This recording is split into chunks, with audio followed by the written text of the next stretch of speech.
Well, jarting is very important to Canada. That's about it. That's why we're going around the communities and showing our support and showing our presence and doing what we can to be prepared for whatever, as always, you know.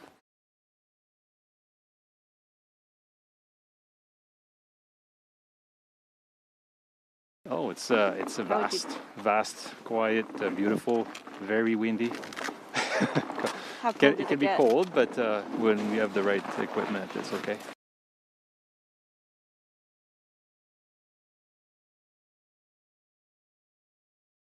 I would say it's always been in the 30s, minus 30s, kind of at least, and then with the wind, we're talking about minus 50, 60, probably minus 70 at times with the one riding in the snow machines. The coldest on the thermometer was about minus 46.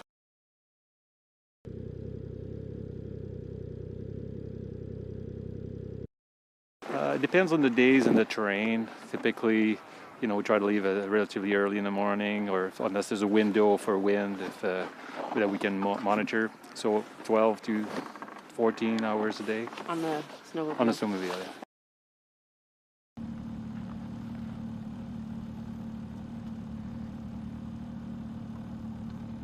We have an air mattress that works well, but nothing beats a caribou skin or muskox skin if you want something that's keeping you away from the cold.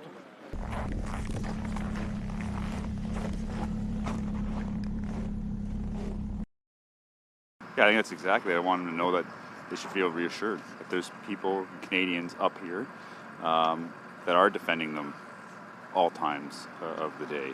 And they're stretching their abilities across some of the most inhospitable terrain and climate that you can possibly imagine. And they thrive. Canadians thrive. That's what I want them to know. They should feel reassured.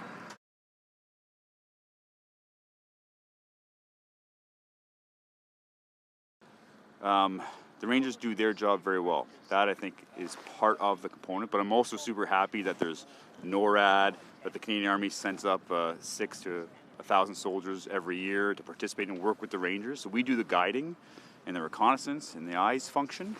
But all the rest of the stuff, that component from the Army, the Air Force, and then the Navy in the summer, I'm super reassured. And plus all the allies that we work with, like the Greenlanders, the Danish were over working with us this year. We had some British people over. Like, having all those different components makes me super reassured. I think it's the right way to legitimately defend the Arctic.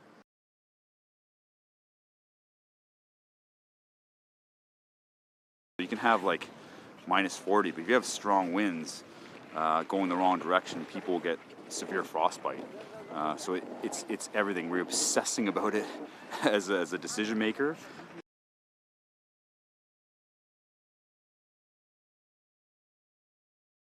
So we did our normal checks at the airport. The challenge there being that I think it was minus 40 below, or almost minus 50 with the wind chill.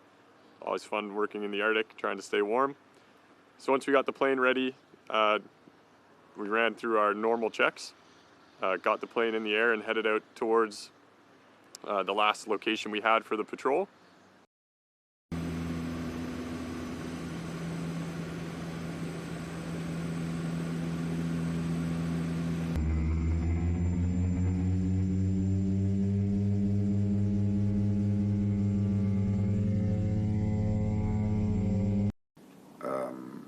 There's always a spectrum of threat and severity. So that's our role, is to be ready as a nation to defend our sovereign territory and our people. So we prepare and work in a way that's our mandate.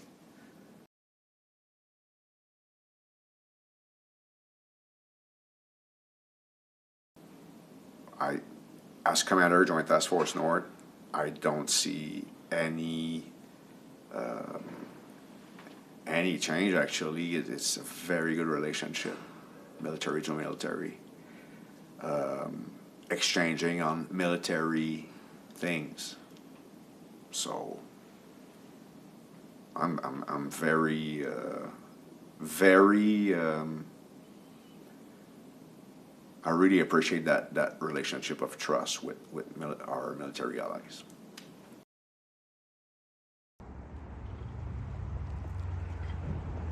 We did not ask them to come. We were surprised ourselves.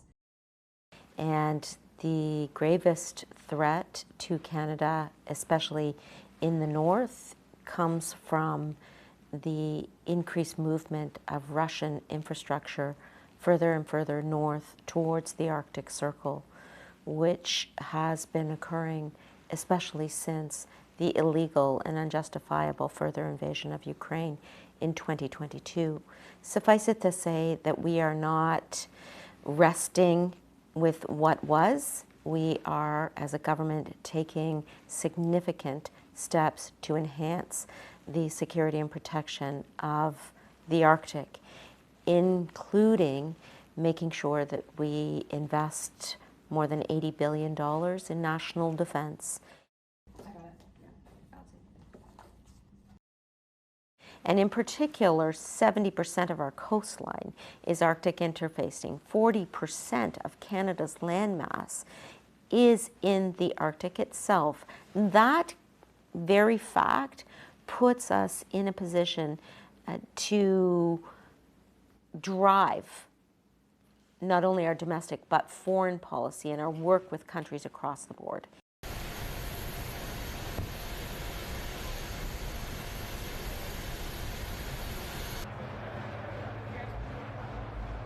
We're moving forward with an ambitious new plan, backed by more than $40 billion of investments in Canada's North and Arctic. Investments to defend our sovereignty and to deter new threats. Investments to connect, build, and transform Northern and Arctic communities. With this plan, we are taking control of our future.